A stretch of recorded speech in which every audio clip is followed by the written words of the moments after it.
Deux petits garçons étaient un jour au bois à cueillir des fleurs pour s'en faire un bouquet. Ils s'attardèrent dans leurs recherches et lorsqu'ils voulurent retourner à la maison, ils s'aperçurent qu'ils étaient perdus. Ils eurent beau aller de droite, de gauche, d'avant et d'arrière, ils ne purent retrouver leur chemin. Les petits garçons avaient grand peur. Si le loup vient, se disait-il, il nous mangera. Oui, aussi il nous faudrait trouver quelques cabanes de bûcherons où passer la nuit. Comment faire? Monte sur ce grand chêne et vois si tu n'aperçois pas quelques lumières.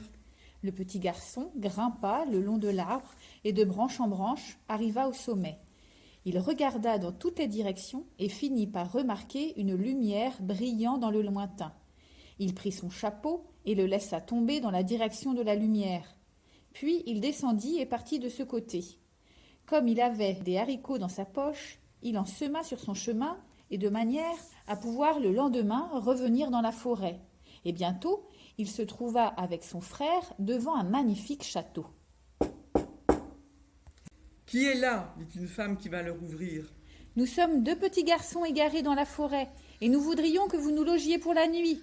Demain matin, nous retournerons chez nos parents. » « Vous ne savez donc pas que vous êtes dans la maison du diable et que s'il vous voit ici à son retour, il vous mangera ?»« Bonne femme, vous nous cacherez et votre mari n'en saura rien. » Allons, venez tout de même, je vous mettrai dans un petit cabinet. » Les petits garçons entrèrent dans la maison du diable. La bonne femme leur donna à manger un poulet rôti et leur fit boire de son meilleur vin. Puis elle les fit coucher dans le petit cabinet dont elle avait parlé. Vers minuit, le diable rentra.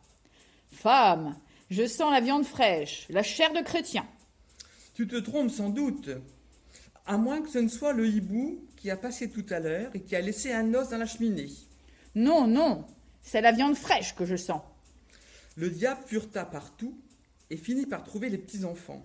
« Femme, prends ces garçons et mets-les à la broche. »« Ce n'est pas nécessaire pour aujourd'hui. Je t'ai fait cuire un jeune agneau. Alors ce sera pour demain. En attendant, mets les enfants dans le tonneau. » La femme fut forcée de placer les petits enfants dans un tonneau vide, mais elle leur donna une queue de rat en leur disant de la présenter au diable si celui-ci venait les chercher avant le jour. Lorsque le diable eut fini de manger son agneau, il eut encore faim, et il alla au tonneau pour y prendre les enfants. « Donne-moi ton bras, toi, l'aîné, dit-il à l'ouverture. »« Le voici, dit le petit garçon en avançant la queue de rat. Tu as le bras aussi maigre que cela ? Alors je vais te laisser ici avec ton frère, jusqu'à ce que vous soyez un peu plus gras. » Le diable alla se coucher en songeant au bon repas qu'il ferait quand ses prisonniers seraient convenablement engraissés. Lorsque les enfants l'entendirent ronfler, ils sortirent du tonneau, mirent beaucoup de bois dans la cheminée et s'enfuirent jusque sur le toit d'où ils crièrent « Méchant diable, nous nous sommes sauvés, tu ne pourras jamais plus nous rattraper. » Le diable se réveilla furieux et vit que les deux petits garçons se trouvaient au-dessus de la maison. « Attendez, attendez, je vais vous reprendre et ne faire qu'une bouchée de votre maigre carcasse. » Et il grimpa dans la cheminée. Mais comme il était fort grand et très gros, il ne put bientôt plus ni monter ni descendre, et il poussait des cris épouvantables, sacrant et jurant comme un démon qu'il était. Les petits garçons se hâtèrent de descendre du toit et de rentrer dans le château. Ils prirent une torche et allumèrent le bois qu'ils avaient entassé dans la cheminée. Bientôt le diable fut entièrement rôti, et ce fut un démon de moins.